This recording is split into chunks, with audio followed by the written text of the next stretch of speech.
this time around, this was the second time I had seen this movie all the way through. I remember the first time I saw this movie, I wanted to see what the big deal was. I wrote it off like a bunch of guys did, man. I was like, it's a chick flick. I'm not really interested in it. I have no desire to go back and read the books. And then I remember the first time around watching it, I was like, when I was done with it fully, I told myself, I know the book's got to be better than this. I might not be the target audience for this movie and for the book, but if it's one thing I would have to do after seeing this movie, and I did watch the next two after that, I told myself, I said, I got to go back and read the books because I know for a fact they are light years ahead of this movie. And I'm not saying that because this is a bad movie. I got a chance to see this movie last weekend again. And honestly, if it wasn't for my girl wanting to see it, I would not have watched the shit. But it's the cost of keeping them smiling out here, fellas. We know we got to put up with shit like this. But this is more. I was telling myself I could see exactly why Marlon Wayne spoofed this movie, man, or why anybody would want to spoof this movie in the first place. Because this is one of the I don't know. This might be one of the most unintentionally funny movies I've ever seen in my life. Um, that's why I said I know the book is popping. It's got to be because this movie, man, the hype for this movie was so crazy. Everybody was so seduced by the trailer and just by Beyonce doing a slow and more erotic cover of a song she did years ago. The Weeknd became a big headliner for this soundtrack, and they were just gassing this movie up, man. You would think that people were going to be fucking in the theater or just going home ready to make babies. It would have been a whole baby boom just based off this one movie alone. And then by the time you're done with it, actually, fuck when you're done with it, as the movie progresses, you realize, I've realized for sure, this movie is tame as shit. Like, this movie, I feel like had it would have come out in the 90s, y'all remember when like erotic thrillers or just erotic films in general were a really big thing? It was a chain of these types of movies in the 90s up until the early 2000s. I feel like had this movie would have shaken shit up in the 90s or the 2000s, it probably would have gotten better reception from people that didn't like it, and from me especially.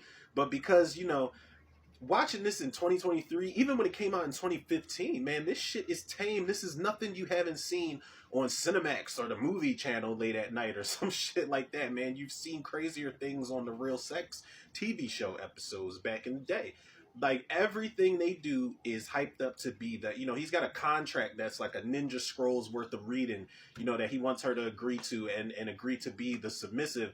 But it's like, damn, man, like when you get her in the fucking playroom and all this other stuff, and there's a line where she's like, what is that, where you keep your Xbox and your PlayStation? It's just like, baby girl, like, you ain't a virgin that heavy that you don't understand what he means by the playroom. But I don't know, man. This shit is very tame. It's very laid back, and I'm not like the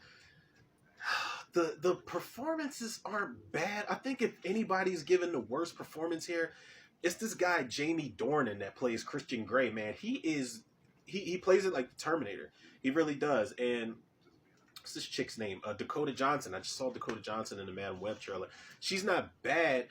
I think they just got such a person that she's so great at playing the just the straight-laced, straight-edged, straight woman character. Like, she's so normal and regular in her own little world. Like, I think if you would have gotten anybody else to play this role, it wouldn't have worked. Like, she's not bad here, but him, he's almost like, in some scenes, it's like he's reading from a teleprompter.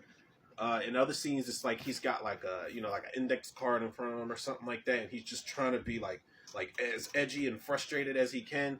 He's just a fucking weird character, man. Now, I'm not saying don't watch this movie, and I'm not saying don't watch the next two after it. I feel like by the time you're done with this, if you're invested enough in these characters and what's going on, you'll watch the next one and then the one after that. But it's not the worst trilogy I've ever seen. This isn't the worst movie I've ever seen. It's very disappointing, man. I know the writer went crazy in that book, man, and I don't know what the restrictions were on set, man. I'm telling you, every sex scene in this movie is nothing new. It's nothing really effective. There's no real pulse on this movie, man. And I don't know if that's how it's supposed to be. Obviously, like I said, I really want to read the book now, but it's just I don't know. I give it a pretty generous 6 out of 10, I guess. But you know, if you're into it, I'd say check it out. I guess I don't know. Let me know in the comments what y'all think if y'all did watch this shit.